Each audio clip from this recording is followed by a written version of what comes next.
Reinos, eles são os mundos espirituais superiores, que vão desembocar sobre os mundos espirituais inferiores. Então, são correspondentes a essas 70 nações e línguas que o mundo foi dividido de acordo com a enumeração dada no capítulo 10 de Gênesis. Quando a gente vai lá no 10 de Bereshit, lá tem os filhos de Noa e toda a construção do mundo espiritual em relação ao nosso mundo, que são sustentadas por 70 colunas celestes, para que ficasse perfeitamente iluminado. E ele o procurou para mantê-lo como eterna e constante vigilância. E ao homem ele disse: eis que o temor do Senhor é a sabedoria. Veja, temer ao Senhor é a sabedoria. Temor é rohimá. E afastar-se do mal é inteligência. Isso é o Jó, 38, 28. Visto que a sabedoria é o meio de adquirir o temor do santo, e a inteligência é o poder de separar, e mantenha os desperdícios longe, assim que o conhecimento e a visão da glória do Altíssimo. Então veja, não se pode entender a Torá, não se pode entender o que é a Torá sem um estudo profundo. Quando nós não estudamos profundamente a Torá, ficamos só na história, na Torá mais externa. E aí não conseguimos compreender o Masal na sua totalidade. Nós vemos só um recorte daquilo que é sentenciado a nos prender dentro de uma religião, Uma religião, ela faz com que a gente imagine que as pessoas escolhem aquilo que elas querem viver. E na verdade não é assim. É o Eterno que comanda todas as coisas. Porque é Ele que sabe do tikkun de todas as pessoas, de cada um dos seres humanos. Ele sabe quem é que vai definir e quem é que vai para a direita ou para a esquerda. Ninguém mais, sabe disso. Assim a gente acabou de ver ali na história de Saniqueribe, da história ali que morre 185 mil homens. O rei ali, ele achava que ele estava comandando tudo. Ele falou: eu já mexi com Deus tal, eu já fui para outro Deus. Você está pensando que você está lidando com quem? Mas lá em cima fala que ele mesmo falava do Eterno, Ele estava falando do Eterno. Quer dizer, o Eterno está no controle de tudo. O Eterno, tem certos partes do Taná, ele fala: todas as nações do mundo me servem, todas elas me seguem. Só que o Eterno se mantém em silêncio. Quando a gente abre no livro de Devarim, no 13 aqui, é por isso que tem que se ter muito cuidado com as coisas. A gente tem aqui Devarim 13, veja, fala sobre falsos profetas, fala dessa força, mas até isso é o próprio Eterno, a mão esquerda, ele manda seguir aqui pela Torá, porque a Torá tem um caminho seguro, E aí fala sobre aparecer um profeta, fala sobre outros deuses, o Eterno fala para não dar ouvido a esses deuses. Então, veja, você deve seguir só Hashem, esse profeta deve morrer, Então é isso. Então, se for o seu próprio filho da sua própria mãe, seu irmão, ou filho da filha, ou esposa do seu seio, ou seu amigo mais próximo, atrair você em segredo, vem adorar outros deuses, que nem você nem seus ancestrais experimentaram, dentre dos povos, próximo ou distante de você, em qualquer lugar da extremidade ou outra terra, não concorde nem dê ouvido nenhum deles. Não demonstre piedade ou compaixão, e não encubra o assunto. Fale que essa pessoa está falando. E aí vai falar, não é lógico que não é para matar ninguém, mas tire a vida dessa pessoa, tire ela do seu caminho. Deixa a sua mão ser a primeira a matar essa pessoa que está na idolatria, seguida pela mão do resto do povo. E aí aqui apedreje essa força demoníaca até a morte, por ter tentado desviar de Adonai. Foi o que aconteceu lá na frente. O rei falando, quem é? Quem é que não confie nesse Deus? Não confie nele, não confie em Hashem. Você acha que Hashem vai te livrar da minha mão? Não foi isso? Então, e diz aqui ainda que é Deus que você tem que reverenciar, não é? E aí Deus ainda diz aqui, ó, a quem é Deus a quem você deve servir, quem deve se apegar. Esse adivinho deve morrer, não é? Esse profeta deve morrer na sua vida. Assim você varrerá o mal do seu meio. E aí continua aqui falando ainda, mas o Eterno vai falar aqui, ó, que é Ele mesmo que está dando todos esses poderes para essa força, para testar a pessoa. Então é Ele mesmo, né? Por isso que ele fala aqui, ó, que tenha cuidado de observar apenas o que eu lhe ordeno, não acrescente nem tire nada da Torá.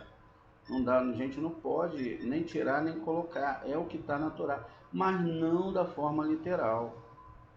Não da forma que as pessoas entendem, tem que entender profundamente.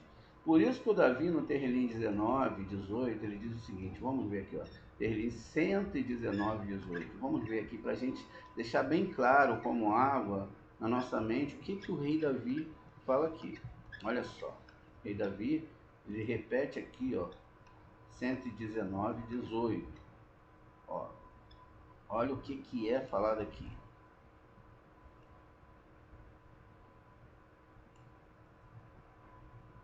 Olha, Gauenai, Veabitá, Nefeleote, Mitoraterra. Então, Gauenai, Veabitá, Nefeleote, Mitoraterra. Ó, a palavra Torá aqui. Abre os meus olhos para que eu possa perceber as maravilhas da tua Torá, do teu ensino. Rei Davi era um grande rabino, escreveu em hebraico, sabia toda a Kabbalah, não é? E ele escreveu para Hashem abrir os olhos. O que ele falou? Hashem, abre Enayon, abre aqui os mundos espirituais, não é? O Gálgata, abre agora Rohimá, essa sabedoria divina não pode ser uma sabedoria lógica, porque dentro da minha lógica eu já estou sentenciado, não é? Sentenciada a estar bem arrebentado por causa de todas as coisas, por causa dos meus pecados, por causa de tudo aquilo. Então não, o rei Davi falou, ó, Hashem, abra, muda o meu masal, porque quando o masal é mudado aqui em cima, tá vendo? É mudado aqui, ó, abre os meus olhos para que eu possa compreender, eu crio Daat, de Daat, então eu transfiro para cá o que era impossível. Veja, o povo de Israel estava cercado por um rei que já tinha matado todas as províncias e etc. E estava a ponto final. E aí o rei Ezequias reza, fala que eles estão ofendendo a Deus e Deus acaba com um problema rápido. Mas aquilo ali ainda é bobagem. Se a gente for ler aquilo ali numa perspectiva mais cabalística, a gente vai ver que a coisa é muito mais profunda. E às vezes eu falo Hashem, às vezes eu me distraio, hein? Eu me distraio achando que tem alguma coisa que não está dentro daquilo que você quer. Às vezes, né, eu fico pensando, será que o mal está falando mais alto que Deus? Mas será que a própria palavra do mal não é um teste para mim? Para ver em que grau está a minha Torá? Quem eu boto dentro do meu barco para salvar? Quem eu tiro? Será que eu ainda estou meio religioso? Estou escolhendo as pessoas? Ou se realmente a minha Kabbalah, ela é uma Kabbalah que dá para ajudar todo mundo? E aí? Vendo? Então veja só. Vamos continuar aqui o assunto. Veja. Então, veja. Aqui está escrito isso, né? Para a glória, para Tiferet do Rei Altíssimo, Yud-Kei Vav-Kei. Certa vez o Rabi Yossi levantou-se à noite para estudar a Torá, quando um certo cavaleiro da Judéia estava com ele em casa. E aí eles começaram a expor um estudo. O Rabi Yossi começou a expor o versículo: tesouros da maldade não trazem lucro. Está vendo? Vingança, ódio, tudo o que está dentro do sistema, do lado de lá, não trazem lucro. Por que não trazem lucro? Podem ser bom aqui, você pode se sentir bem aqui, mas vai gerar um ticum para você. Tá vendo? Então, tesouros da maldade não trazem lucro. Mas a justiça liberta da morte. E a gente tem que entender qual é essa justiça aqui. Tá bom? Não é aquela que você pensa. Isso é o Provérbios 10:2. Ele diz: não há lucro para os homens que não se ocupam, homens e mulheres que não se ocupam com o estudo da Torá. E apenas buscam assuntos mundanos para acumular tesouros do mal, tá vendo? Riquezas do mal, dos quais está escrito: e essas riquezas perecem por malventura, mas a justiça liberta da morte. Aqueles que dedicam ao estudo da Torá conhecem os seus caminhos, pois a Torá é chamada de árvore da vida, e também é chamada como lemos, e haverá justiça conosco. Devarim 6:25. Veja, vamos ler aqui, Devarim 6:25. Vamos olhar e vamos analisar.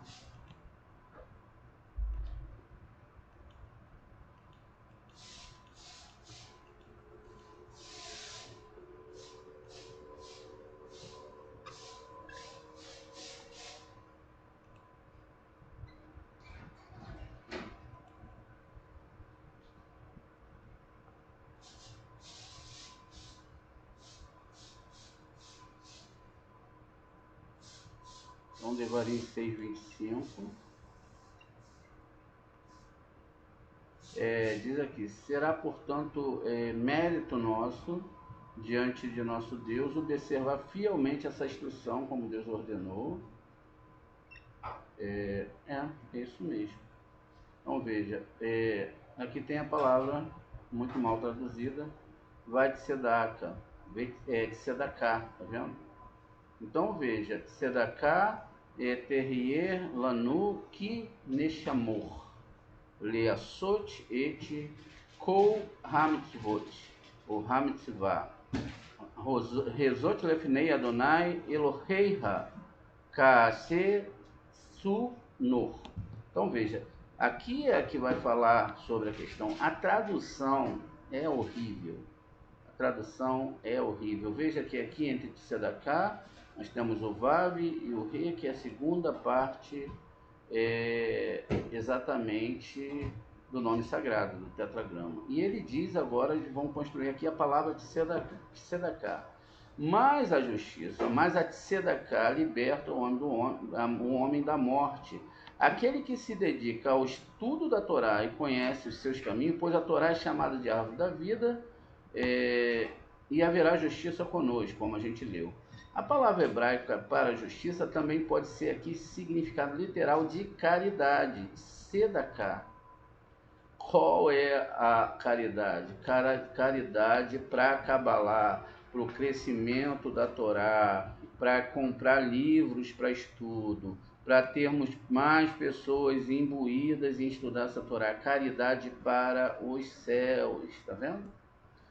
Então, mas os dois significados, Torá e caridade, são idênticos. A essência do tzadik, né, do judeu, observou, também tem um significado de shalom. Rabi Yossi respondeu, certamente é assim. Então o judeu aproximou-se dele e começou a discutir o versículo. Aquele que cultiva a sua terra terá comida em abundância. Mas aquele que segue as vaidades terá pobreza em abundância. Vamos ler. Aquele que cultiva a sua terra terá comida em abundância. Mas aquele que segue as vaidades, o que é vaidade? Pense o que é vaidade. Né? Você deve pensar e analisar. Não é só vaidade de você se passar uma maquiagem. Não é isso que está falando. Está falando de vaidades internas. Tá vendo? Então, Isso é que é proibido pela Torá. Ele terá o quê? Ele segue as vaidades, então ele terá pobreza espiritual, independentemente do quanto ele tenha monetariamente. Tá vendo? Terá pobreza, abundância, terá pobreza em abundância. O que será abundante nele é uma pobreza espiritual. Então veja, esse é o problema. Então, aquele que cultiva a sua terra terá boa comida em abundância, mas aquele que segue as vaidades terá pobreza em abundância. Ele disse, esse versículo apresenta uma dificuldade. Bem, podemos supor que o rei Salomão, o homem mais sábio do mundo, já disse que cabe ao homem dedicar-se ao cultivo da terra. E negligenciar a vida eterna, como pode isso? Mas há um significado interno nisso. Então o judeu citou o versículo e ele colocou no jardim do Éden para cultivá-lo e mantê-lo, Gênesis 2,15. Ele disse, esta frase, como já explicado, contém uma alusão ao sacrifício, objeto do verbo cultivar. Então vamos ver aqui em Gênesis aqui 2,15. Diz aqui, Deus esteve para cultivá-lo, né? Então ele diz aqui, ó, vai quer Adonai Elohecha et Hadam, e aí ele vai nehu, né? Vai re ur. Esse re aqui é bem fraquinho, a gente não consegue falar como lá em Israel. Então é vai ne re ur begen Éden, ó, a palavra Éden, leavadá e le semerar. Veja, então o Eterno, ele colocou o homem lá para que ele pudesse descansar, como está ali, ó, para o homem descansar, para o homem, sempre você pode conferir, ó, não é, no jardim aqui, ó, Begam, né, aqui no jardim, no Gan, Éden, tá vendo? E aí, o homem estava lá para fazer um trabalho, né, trabalhar, servir, ó, avodar, lê avodar, né? Trabalhar, servir. E aí diz que nessa avodar, que é o trabalho que nós fazemos para o Eterno, se ouve muito isso, né? Vamos fazer avodar Hashem. Então essa avodar, ela é manter, guardar, observar, dar atenção. Dar atenção o quê? Então é cultivar isso aqui. Isso está ligado aqui dentro do verbo, dentro da questão, ó. Que é dedicar-se ao cultivo da terra, da terra e negligenciar a vida eterna. Deixa eu achar aqui, ó. O verbo cultivar é o rei superior, tá vendo? É uma questão espiritual superior. E o de manter é o rei inferior. Então estava lá escrito isso. Aquele que abrange ao mundo superior, o outro ao mundo inferior. Esotericamente refere-se a um chamor vezarror, é isso. Lembrar e observar. Então, ou observar e lembrar. Daí aqui o inferior, daqui o solo é uma conexão maior com o jardim do Éden do que com o homem. E é a sua vez de cultivar e manter para fazer fluir sobre ele as bênçãos do alto, com as quais ele próprio também receberá bênçãos. Note que o sacerdote que abençoa o povo é abençoado, como se diz, e eu os abençoarei, os sacerdotes. Né? Portanto, quem lavra a terra terá pão em abundância. O que é? Quem lavra a Torá, quem pega a Torá e se dedica à Torá, vai ter pão em abundância, vai ter conhecimento divino em abundância. O que vai satisfazer a alma da pessoa não é o quanto ela tem de comida, mas é o quanto ela tem de conhecimento. Por quê? Ela tem que gritar como Davi gritou: Hashem, abre os mundos espirituais, abra a tua Torá para que eu possa entender, me tire do mundo da recepção, porque o mundo da recepção já te fez muito infeliz, ele já tirou tudo de você. Você precisa agora vir para o mundo espiritual e confiar 100% em Hashem. Porque o que a gente fica a todo momento é não percebendo que tudo que tem que acontecer vai acontecer, independentemente de como nós achamos que será ou irá acontecer. Vamos fazer uma metáfora. Amanhã, hoje tem uma criança, ela acorda, ela não tem pecado nenhum, tem 3 anos de idade. Amanhã ela não vai ter mais vida, porque Hashem vai recolher a alma dela, e amanhã ela levanta para brincar, de repente acontece uma coisa, e a alma foi embora. Nem teve tempo de se profissionalizar, nem teve tempo de construir uma carreira, nem teve tempo de estudar a Torá. Hashem só queria que aquela alma ficasse 3 anos. Eu não sou mais misericordioso que a Kadosh Baruch Hu, porque por mim eu estragaria esse tipo, não mata, tadinho, não deixa ele passar por isso. Hashem é o dono da verdade. Ele com todos os tribunais celestes. Não pensem que nada está escrito ponto a ponto, inclusive as nossas palavras.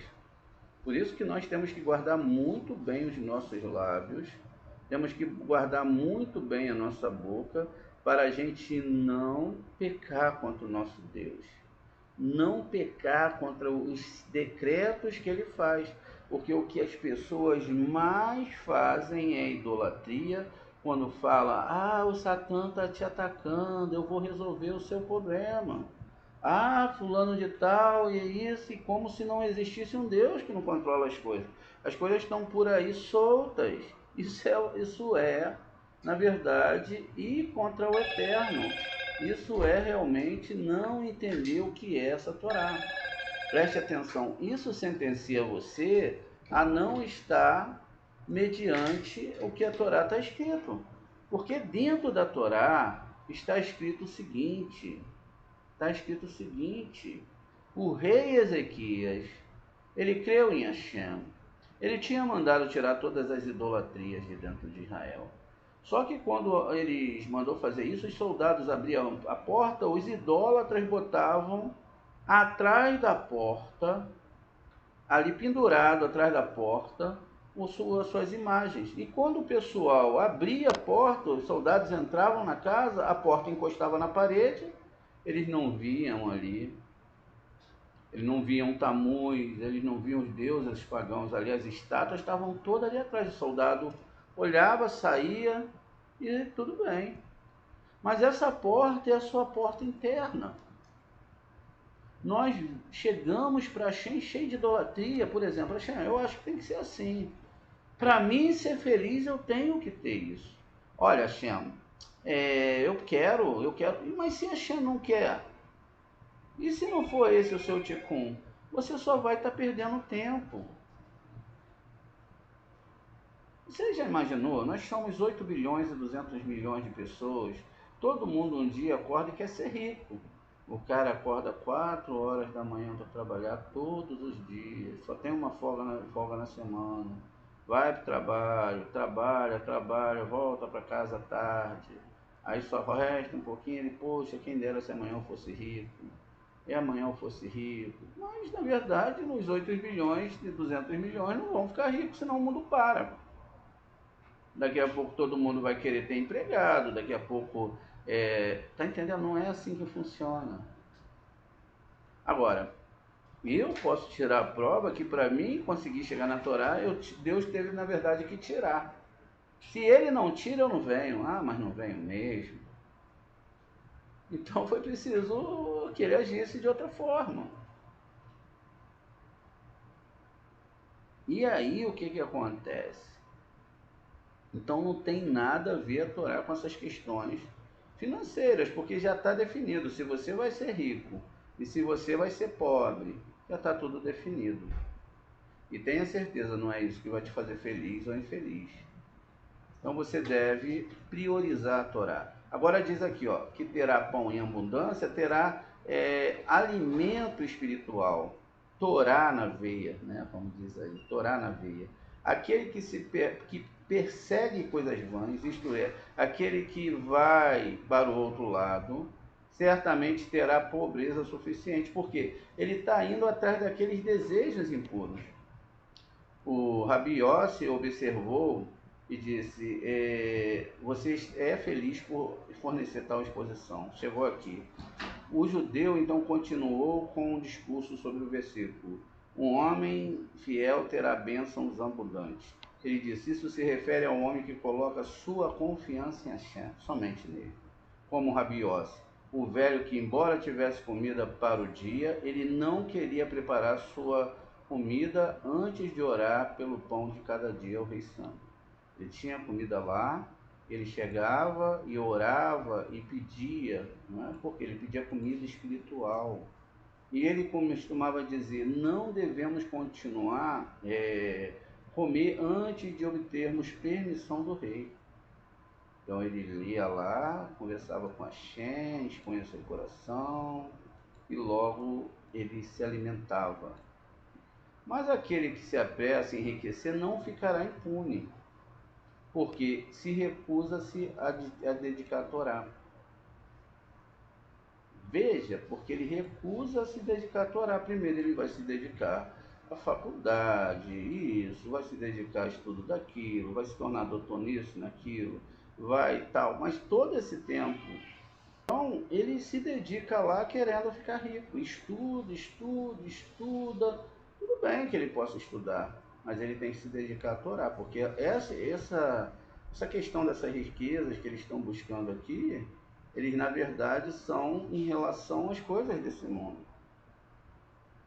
Então veja, enriquecer não ficará impune, mas aquele que tem o desejo de receber para si, não ficará impune. Preste atenção nisso, essa pessoa não ficará impune. Ela terá uma sentença muito terrível, porque se recusa a se dedicar a Torá, que constitui a vida deste mundo e a vida no mundo de vindouro. Agora, sendo o momento de nos ocuparmos com o estudo da Torá, veja. Então, agora sendo o momento para você se ocupar com o estudo da Torá.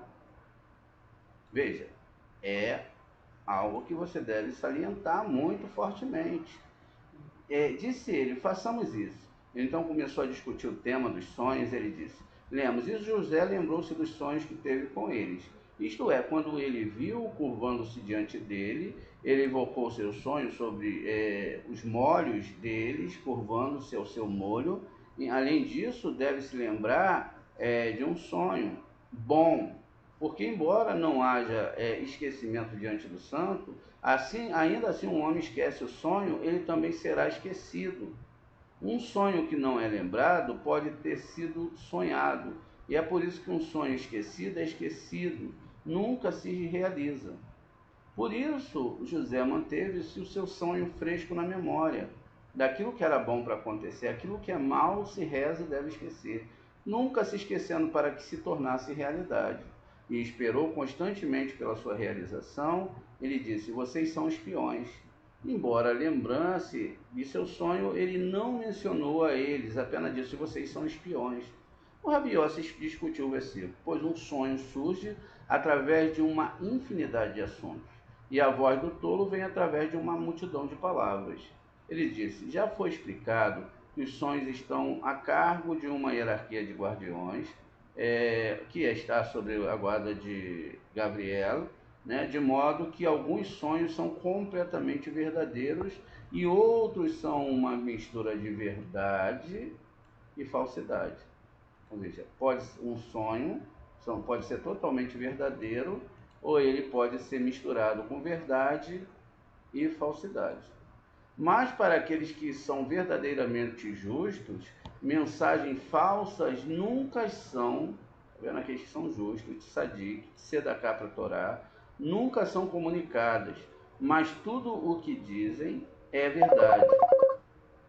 Tudo o que dizem é verdade. Observe que Daniel está escrito. Então, numa visão noturna, o segredo foi revelado a Daniel. Também Daniel teve sonhos e visões à sua cabeça, em sua cama, então ele escreveu o sonho. Se o sonho contiver falsidade, não teria sido transcrito nas escrituras. Então veja, se o sonho contivesse falsidade, ele não seria descrito nas escrituras, está lá falando, né? Então, Daniel teve um sonho. Se o sonho contivesse falsidade, não teria sido transcrito nas escrituras. Quando as almas dos verdadeiramente justos ascendem, nada entra em contato com ele, exceto seres sagrados.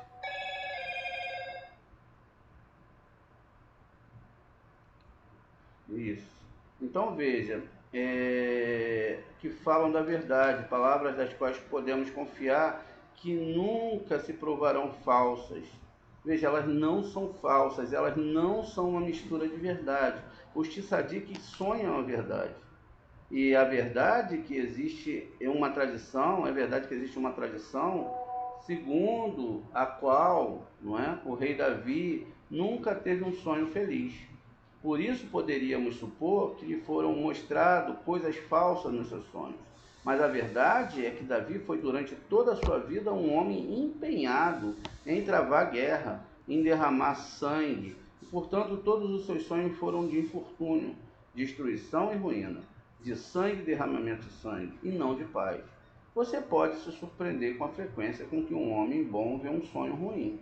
A explicação é que ele vê em tais sonhos é o mal que se abate sobre aquele que transgride o mandamento da Torá e os castigos que lhe serão impostos.